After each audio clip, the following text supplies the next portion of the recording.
Bonjour à tous, on va donc parler des tumeurs du poumon, primitives et secondaires, en imagerie. Donc déjà, un petit mot de contexte, le cancer bronchique primitif est un cancer très fréquent, avec environ 46 000 nouveaux cas par an en France. C'est donc le deuxième cancer chez l'homme après le cancer de la prostate et le deuxième cancer chez la femme après le cancer du sein. Il est néanmoins la première cause de mortalité de loin par cancer, avec une survie moyenne à 5 ans de l'ordre de 20%, qui a quand même tendance à s'améliorer, mais assez lentement. Les patients opérés ont une survie bien meilleure, environ 70% à 5 ans. Le problème est que actuellement, le diagnostic est très souvent tardif, au stade métastatique ou localement avancé, où là, les chances de survie sont beaucoup moins importantes. On va distinguer deux groupes principaux de cancer bronchique primitif. Le cancer à petites cellules, qui représente environ 15% des cancers, qui est une tumeur très radio- et chimiosensible, mais néanmoins de mauvais pronostic, car elle est très agressive et souvent découverte au stade métastatique, ou même si la chimiothérapie fonctionne un petit moment, il y a un échappement rapide et pas beaucoup d'autres possibilités thérapeutiques ensuite. La principale histologie de cancer du poumon, c'est quand même le cancer non à petites cellules, au sein duquel il va falloir distinguer l'adénocarcinome, qui est le plus fréquent, 55%, et le cancer épidermoïde, environ 25%. Il y a d'autres, évidemment, formes histologiques plus rares, par exemple le cancer à grandes cellules ou sarcomatoïde ou la carcinoïde bronchique. Il faut que vous sachiez en tant que radiologue qu'il est recommandé lorsqu'on découvre un adénocarcinome. Alors jusqu'à présent c'est uniquement au stade métastatique, mais ça commence à changer, donc sachez-le quand même. Adénocarcinome égale recherche d'anomalies génomiques au sein des cellules tumorales, et notamment la recherche de mutation du gène de l'EGFR, de ALK ou d'autres mutations plus rares, mais retenez vraiment EGFR et ALK. Ces anomalies génomiques permettent de proposer des thérapies ciblées qui vont être beaucoup plus efficaces que les traitements actuellement proposés. Le bilan initial d'un cancer du poumon, il est ultra simple. Il faut une preuve histologique, même si on est bien persuadé que c'est un cancer, pour avoir justement le sous-type histo et les mutations si c'est un adénocar, qu'on peut obtenir soit par fibroscopie pour les tumeurs qui sont proximales, soit par ponction percutanée sous repérage scanographique. Ensuite, on va faire un scanner thoraco-abdominal avec injection de contraste, parce que souvent les patients arrivent avec un scanner thoracique non injecté au départ. Thoraco-abdominal pour pouvoir voir les surrénales. Une imagerie cérébrale qui peut être soit une IRM, soit un scanner, mais en tout cas l'IRM est obligatoire si c'est une histologie à petites cellules. Dans les histologies non à petites cellules, on peut se contenter d'un scanner si l'IRM n'est pas disponible. Et enfin, l'élément clé, c'est le PET scanner au 18 FDG pour pouvoir faire le bilan corps entier. Au terme de ce bilan, on va pouvoir classer la tumeur selon la classification TNM. Actuellement, c'est toujours la 8e édition qui est d'actualité, mais elle change régulièrement. Le PET-FDG, comme je vous le disais, il a une place centrale dans le diagnostic de cancer bronchique. Il permet de caractériser des petits nodules douteux qu'on a vus au scanner dès lors qu'ils font plus de 8 mm. On parle en tout cas en ce qui concerne les nodules solides. Donc un nodule solide de plus de 8 mm dans un contexte de patient tabagique notamment doit être exploré par un PET scanner. Si le nodule n'est pas hypermétabolique, on peut à ce moment-là éventuellement proposer une surveillance, mais ça va être discuté en RCP quand même. Si le nodule est hypermétabolique, là les choses sont beaucoup plus simples. La messe est dite, quoi. On va passer à la biopsie. Le PET scan est bien supérieur en sensibilité et en spécificité que le scanner pour la stadification ganglionnaire, donc le N du TNM. On est très très mauvais au scanner, le PET scanner est bien meilleur. On va aussi utiliser le PET scanner plus tard dans l'histoire du cancer du poumon, en cas de suspicion de récidive après traitement. Par contre, il n'y a pas de surveillance par PET scanner systématique. Une fois que les patients ont été traités ou opérés, on les surveille par scanner. Et c'est seulement si on a une suspicion de récidive au scanner qu'on va faire le PET scanner. L'IRM, donc l'IRM cérébrale, je vous en ai déjà parlé, c'est recommandé dans le bilan extension initial des petites cellules, aussi Des noms à petites cellules, si l'IRM est disponible, c'est un peu mieux que le scanner, mais bon, voilà, on peut pas. Les IRM étant peu disponibles, on peut aussi se contenter d'un scanner parce qu'il ne faut pas perdre de temps. La place de l'IRM thoracique, elle est indiquée dans le bilan de certaines localisations tumorales, notamment les tumeurs de l'apex, avec donc une anatomie complexe où il faut explorer à la fois les structures osseuses, les structures nerveuses et les structures vasculaires. Donc on va proposer l'IRM chez les patients qu'on va discuter pour une chirurgie, puisque celle-ci va être compliquée. Le scanner sans injection à faible dose, on parle des examens d'imagerie, il a évidemment sa place dans le dépistage des sujets à risque du cancer bronchique. Donc si vous devez faire un scanner de dépistage, c'est un sans injection faible dose. Mais pour l'instant, il n'y a pas de dépistage organisé du cancer du poumon. On espère qu'il va pouvoir se mettre en place dans les prochaines années. Mais vous pouvez avoir des patients qui viennent pour un dépistage individuel envoyé par le pneumologue ou par le médecin généraliste. Et donc, c'est un sans IV faible dose qu'il faut faire puisqu'on ne s'intéresse qu'au parenchyme. Les tumeurs primitives sur le plan sémiologique vont se présenter sous plusieurs formes. Le classique, c'est le nodule ou la masse solide qui parfois peut être excavé avec des contours spiculés ou lobulés, irréguliers, vous connaissez ça très bien. Il peut aussi y avoir des cancers du poumon, enfin, c'est même assez fréquent, qui se présentent sous forme de nodules ou de masse en verre dépoli, accompagnés au nom d'une portion solide. Donc il faut les reconnaître, ceux-là ce sont des adénocarcinomes, on peut faire de l'histo en imagerie, mais en fait ça ne sert pas vraiment puisqu'il va falloir avoir les anomalies génomiques. Donc comme je l'ai dit au début, il y aura quand même une biopsie. Les ganglions lymphatiques, on en a déjà un peu parlé avec la place du PET scanner. Si vous en voyez au scanner et qui sont supracentrimétriques dans leur petit axe, vous les signalez sur le compte-rendu.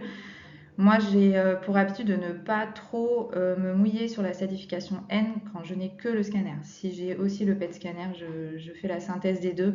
Mais s'il n'y a que le scanner, il faut rester tranquille. Il peut y avoir des ganglions un petit peu gros dans le médiastin et qui ne sont pas tumoraux, comme il peut y avoir des ganglions vraiment pas très gros au scanner et qui sont tumoraux. Donc on ne s'avance pas.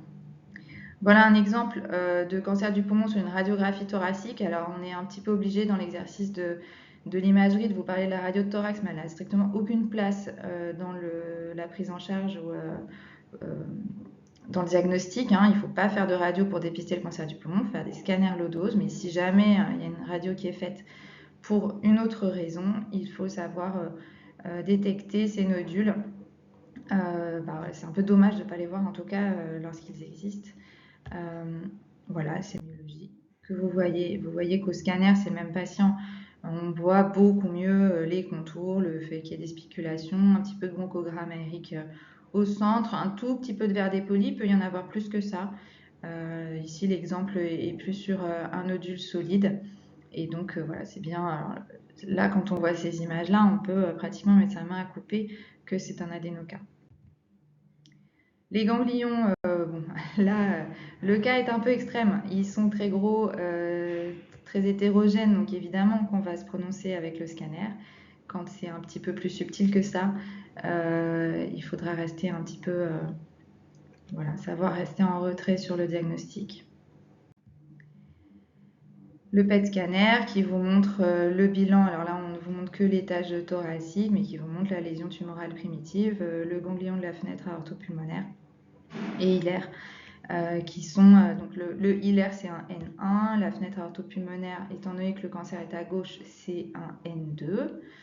C'est assez simple, la TNM du poumon. Et voilà, on a terminé sur ce que vous devez savoir sur le cancer du poumon. Il y a beaucoup d'autres choses à dire, mais voilà, pour ce qui est à savoir, on a terminé. On passe aux tumeurs secondaires, donc aux métastases pulmonaires. Les métastases pulmonaires sont très fréquentes dans les cancers solides puisque le poumon est vraiment reçoit énormément de circulation sanguine. Comme les métastases se développent le plus souvent par voie hématogène, on en aura de façon très fréquente. Il faut savoir que c'est pas parce qu'on a des métastases pulmonaires, surtout si elles sont peu nombreuses, qu'on ne peut plus rien faire et qu'il n'y a pas de thérapie à visée curative qui peut être proposée. On peut détruire les métastases pulmonaires par divers moyens, donc, qui peuvent être la chirurgie, la radiothérapie stéréotaxique et aussi des techniques de radiologie interventionnelle qui trouvent leur place, qui sont un petit peu plus confidentielles pour l'instant malheureusement, mais qui vont avoir toute leur place dans l'avenir pour détruire les métastases pulmonaires. Donc la dissémination est le plus souvent hématogène, comme je vous l'ai dit, et on aura des nodules pulmonaires qui sont ronds. Voilà, ils sont rarement spéculés. Il peut y avoir, classiquement, voilà, c'est des nodules ronds dans un contexte de cancer solide, souvent multiples quand même, mais il peut y avoir aussi des métastases qui ont des aspects un peu plus atypiques, avec des formes spéculées, des formes entourées de verres dépolis. Ça, vous n'avez pas à le savoir, mais voilà, je vous le dis comme ça. La dissémination par voie lymphatique existe aussi. Donc, si on parle de tumeurs secondaires du poumon, il n'y a pas que les nodules pulmonaires, il y a aussi la lymphangite carcinomateuse. La vraie lymphangite carcinomateuse, donc c'est-à-dire l'infiltration tumorale des lymphatiques du poumon, est quand même assez rare et se verra essentiellement au stade terminaux des cancers du poumon et de cancers du sein. Mais il existe aussi des formes de lymphangite carcinomateuse de rétention qui sont liées à un obstacle en fait au retour lymphatique vers le médiastin. Bon, pour explorer des métastases pulmonaires, évidemment, c'est le scanner thoracique qui est toujours l'instrument, la technique favorisée. Et lorsqu'il y a un nodule un peu suspect qui apparaît, qui n'a pas la grosse miliaire qui est évidente, on va proposer un PET scanner pour caractériser les nodules et aussi rechercher d'autres localisations à distance.